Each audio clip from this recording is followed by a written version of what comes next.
ہمارے مسلمانوں نے تو آج تک ایک سوئی بھی ایجاد نہیں کی۔ یہ وہ کلمات ہیں جن کو ہم آئے روز سنتے رہتے ہیں، لیکن حیرت تب ہوتی ہے جب کوئی بھی انسان تاریخ کا مطالعہ کرتا ہے اور دیکھتا ہے کہ تاریخ ایسے مسلمان سائنسدانوں سے بھری پڑی ہے جنہوں نے دین اسلام سے وابستگی کے ساتھ ساتھ ایسی ایجادات کی کہ سائنس کی دنیا میں تہلکہ مچا کے رکھ دیا۔ لیکن چونکہ دشمن ہمیشہ سے ہی اسلام کی جڑوں کو کھوکھلا کرنے کی کوششیں کرتا آیا ہے، لہٰذا کبھی وہ مسلم سائنسدانوں کو بالکل ہی تاریخی صفحات سے مٹا دیتا ہے یا پھر وہ ان کی تاریخ کو ہی مسخ کر دیتا ہے۔ یہی معاملہ جابر بن حیان نامی عظیم مسلمان سائنسدان کے ساتھ بھی پیش آیا جب انہیں کافر کے فتوے سے نواز کر قتل کر دیا گیا اور تاریخ میں ایک کافر کی حیثیت سے نام دے دیا گیا۔ لہٰذا آج ہم جابر بن حیان کی زندگی کے ان پہلوؤں کو بھی اجاگر کرنے کی کوشش کریں گے جنہیں آج تک غلط انداز میں پیش کیا جاتا رہا۔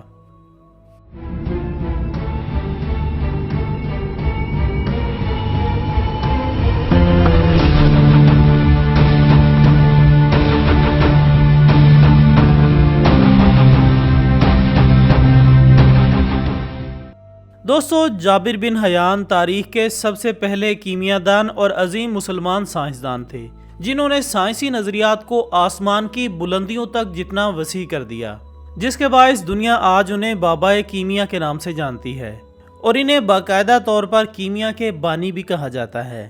کیمسٹری کے تمام مشکل ترین اور عملی تجربات پر واقفیت رکھنے والے اور اس پر مکمل طور پر عبور رکھنے والے جابر بن حیان سن 731 میں خراسان میں پیدا ہوئے۔ اس کیمیاء دان کا تعلق عرب کے جنوبی حصے کے ایک قبیلے ازو سے تھا۔ ان کی پیدائش سے 1 مہینہ پہلے ان کے والد کی وفات ہو گئی۔ باپ کا سایہ سر سے اٹھ جانے کے بعد ان کی ماں نے ان کی پرورش اور تعلیم و تربیت کی۔ ہوش سنبھالا تو ماں نے انہیں کوفہ کے مضافات میں اپنے میکے میں پرورش پانے کے لیے بھیج دیا اور خود اس دور کی کئی قسم کی سازشوں کا شکار ہو کر اپنی جان سے ہاتھ دھو بیٹھی۔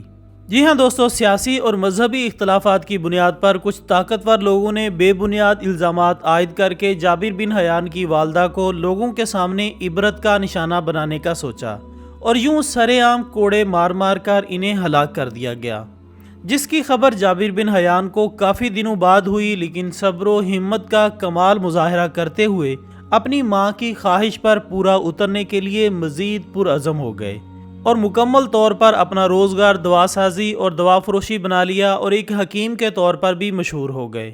اس کے بعد پھر جلد ہی کوفہ میں رہائش اختیار کر لی۔ محترم خواتین و حضرات، کہا جاتا ہے کہ اس زمانے میں کوفہ میں علم و تدریس کے کافی مواقع تھے۔ کوفہ میں جابر بن حیان نے امام جعفر صادق رحمۃ اللہ علیہ کی شاگردی اختیار کی۔ ان کے مدرسے میں مذہب کے ساتھ ساتھ منطق، حکمت اور کیمیاء جیسے مضامین بھی پڑھائے جاتے تھے۔ اس وقت کی رائج یونانی تعلیمات نے ان پر گہرے اثرات مرتب کیے۔ اب چونکہ وہاں کے لوگ زیادہ تر سونار کے شعبے سے وابستہ تھے اور جنون کی حد تک سونے کی تیاریوں میں مصروف رہتے تھے، جس کی وجہ سے جابر بن حیان بھی اس شعبے کی معلومات کے لیے وہاں دلچسپی لینے لگا۔ لہٰذا علم حاصل کرنے کے دوران انہوں نے کافی تجربات بھی کیے کہ کسی طرح وہ سونا بھی بنا سکیں، لیکن بہت سی کوششوں کے بعد بھی وہ سونا تیار کرنے میں تو کامیاب نہ ہو سکے۔ البتہ کیمیاء میں تجربات کے حوالے سے انہوں نے وہاں سے بھی کیمسٹری کے بہت سے الجھے سوالات حل کر لیے، یہاں تک کہ انہوں نے اپنے والد کے آبائی شہر کوفہ میں اپنی تجربہ گاہ تیار کر لی اور سائنسی علم سے نابلد لوگوں کو ایک نئی دنیا سے متعارف کروایا، اور دیکھتے ہی دیکھتے دنیا ایک عظیم کیمیاء دان جابر بن حیان کو پہچاننے لگی۔ لیکن بطور حکیم اپنی دوا سازی کے سلسلے کو بھی جاری رکھا، جس کی وجہ سے انہیں ایک ایسا واقعہ پیش آیا جس نے ان کی زندگی کو خطرات کی نظر کر دیا۔ جی ہاں دوستو، جابر بن حیان کی زندگی کی تلخیاں اس وقت شروع ہوئیں جب خلیفہ ہارون رشید کے ایک وزیر یحییٰ برمکی کی چہیتی بیوی شدید بیمار ہو گئی۔ شوہر کی طرف سے بہت سے علاج کروانے کے بعد شفا نہ ملی تو یحییٰ اس کی زندگی سے مایوس ہو گیا، لیکن اس کے باوجود تھوڑی بہت کوشش جاری رکھی اور اسی اثناء میں اس نے ایک حکیم سے رجوع کیا۔ اس حکیم نے صرف ایک دوا 2 گرین 3 اونس شہد میں ملا کر ایک گھونٹ پلانے کا مشورہ دیا، جس کے استعمال کے آدھے گھنٹے سے بھی کم وقت میں مریضہ پہلے کی طرح صحت یاب ہو گئی۔ یہ دیکھ کر یحییٰ برمکی اس حکیم کے گرویدہ ہو گئے اور اس حکیم نے بقیہ دوا بھی یحییٰ برمکی کو دے دی کہ وہ اسے پلاتا رہے۔ یہ عظیم حکیم کوئی اور نہیں بلکہ جابر بن حیان ہی تھے، جن کی حکیمانہ مہارت نے حاکم وقت کے دل میں گھر کر لیا اور اسے شاہی حکیم کے طور پر رکھ لیا گیا۔ لیکن اسی دوران عباسی بادشاہ اور برمکی خاندان میں کسی سیاسی بات پر اختلافات شروع ہو گئے۔ اس لڑائی میں نہ صرف برمکی لوگوں کا قتل عام ہوا بلکہ جو کوئی بھی ان کے ساتھ اگر کسی نہ کسی حوالے سے منسوب تھا اسے بھی چن چن کر مروانے کا حکم دے دیا گیا۔ جابر بن حیان بھی برمکی خاندان کے اہم لوگوں میں شامل تھے، لہٰذا ان کی زندگی بھی خطرات سے دوچار ہو گئی۔ لہٰذا اس خوف سے نکلنے کے لیے انہوں نے یہاں سے کوچ کرنے کا ارادہ کیا اور یوں اپنی اہم چیزیں سمیٹے بصرہ کی جانب کوچ کر گئے۔ ناظرین، کہا جاتا ہے کہ ان دنوں بصرہ انتہائی پسماندگی کا شکار تھا۔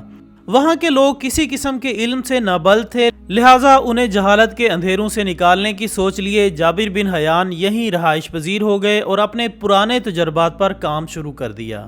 کیونکہ انہوں نے کچھ عرصہ سونا بنانے کے لیے بھی کوششیں کی تھیں، لہٰذا بصرہ کے لوگوں کو مالدار کرنے کی غرض سے تھوڑا بہت سیکھا ہوا کام یہاں شروع کر دیا، اور یوں سونا بنانے کی لگن میں انہوں نے بے شمار حقائق دریافت کیے اور متعدد ایجادات کی۔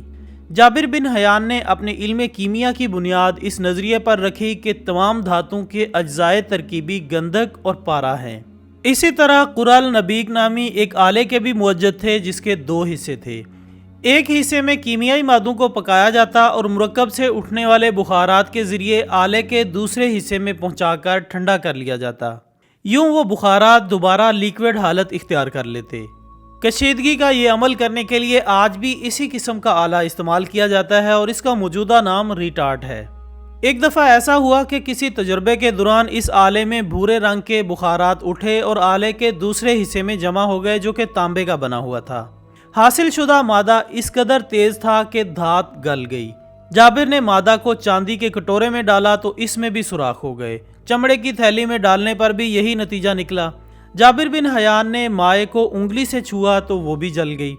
اس کاٹدار اور جلانے کی خصوصیت رکھنے والے مادے کو انہوں نے ریزاب کا نام دیا، جسے آج کل ہم تیزاب کہتے ہیں۔ پھر اس تیزاب کو دیگر متعدد دھاتوں پر آزمایا گیا، لیکن سونے اور شیشے کے علاوہ سب دھاتیں گل گئیں۔ اس کے بعد جابر بن حیان مزید تجربات میں جٹ گئے۔ آخرکار انہوں نے بہت سے کیمیائی مادے مثلا گندھک کا تیزاب وغیرہ بھی بنایا، حتیٰ کہ انہوں نے ایک ایسا تیزاب بھی بنایا جس سے سونے کو بھی پگھلانا ممکن تھا۔ اس کے علاوہ لوہے کو زنگ سے بچانے کے لیے لوہے پر وارنش کرنے، موم جامہ بنانے، خضاب بنانے کا طریقہ بھی دریافت کیا۔ فولاد کی تیاری، پارچہ بافی اور شیشے کے ٹکڑوں کو رنگین بنانا وغیرہ بھی شامل تھا۔ اس کے علاوہ انہوں نے کرسٹلائزیشن کا طریقہ اور 3 قسم کے نمکیات دریافت کیے۔ جابر بن حیان نے کیمیا کی اپنی کتابوں میں بہت سی اشیاء بنانے کے طریقے بھی درج کیے۔ انہوں نے گندھک کے تیزاب جیسی چیز دنیا میں سب سے پہلی بار ایجاد کی، جو کہ موجودہ دور میں بھی نہایت اہمیت کی حامل اور سنسنی خیز ہے۔ سب سے پہلے ایک مخصوص آلے کے ذریعے کشید کرنے کا طریقہ دریافت کیا اور یوں کم مدت میں ہی بصرہ میں ان کی شہرت کا دور شروع ہو گیا، جس کے سبب وہاں کا حاکم اعلیٰ حسد میں مبتلا ہو گیا۔ اگرچہ مذہبی اور سیاسی اختلافات تو اس سے قبل بھی تھے، لیکن جابر بن حیان کی ترقیاں دیکھ کر وہ برداشت نہ کر سکا اور بصرہ کے محترم لوگوں کو ان کے خلاف بھڑکانا شروع کر دیا۔ یہ معاملہ اس قدر سنگین ہو گیا کہ بصرہ کے لوگوں نے ان کی ایجادات کو جادوگری قرار دیا۔ بادشاہ کے حکم پر جابر بن حیان کو قاضی کی عدالت کا سامنا کرنا پڑا، جہاں بے بنیاد الزامات کو جھوٹے دلائل کی روشنی میں پیش کر کے انہیں مجرم ثابت کروا دیا گیا۔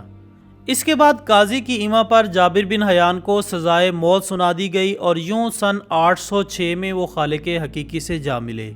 لیکن سامعین گرامی، ظالم دنیا کی ان حرکتوں کے باوجود یہ امر قابل ذکر ہے کہ پوری دنیا کے علمی میدان میں چھائی ہوئی تاریکی میں روشن ہونے والی پہلی شمع جابر بن حیان ہی کی تھی۔ اس کے بعد 11ویں صدی تک جابر بن حیان کی جلائی ہوئی شمع لیے مسلمان سائنسدان اور مفکروں کا غلبہ رہا، جنہوں نے ثابت کر دیا کہ مسلمان ہر میدان میں دنیا کے تمام سائنسدانوں سے آگے رہے ہیں، اور اس دور میں اپنی قابلیت کا لوہا منوایا جب مغرب انتہائی تاریک دور سے گزر رہا تھا۔ اس دور میں مسلمانوں نے سائنس کے میدان میں بہت سے بنیادی کارنامے سر انجام دیے، جن کی بدولت اس وقت مسلمانوں کے علاقے علوم و فنون کے مرکز ہوا کرتے تھے۔ آخر میں دعا ہے کہ اللہ تعالی ہمیں اپنے اسلاف کی تحقیقات کو پرکھنے اور سمجھنے کی توفیق عطا فرمائے، اور انہی کی طرح ہمیں بھی اپنے ذہنوں کو کھولنے والا بنا دے۔ آمین ثم آمین۔ اسی دعا کے ساتھ ہماری آج کی اس ویڈیو کا اختتام ہوتا ہے۔ ہم امید کرتے ہیں کہ آپ کو یہ ویڈیو ضرور پسند آئی ہوگی۔ کمنٹس کی صورت میں اپنی رائے ہم تک ضرور پہنچاتے رہا کریں، اور ہماری اگلی ویڈیو آنے تک اپنا، دوستوں، رشتہ داروں اور گرد و نواح کے تمام لوگوں کا بہت خیال رکھیے گا۔ اللہ حافظ۔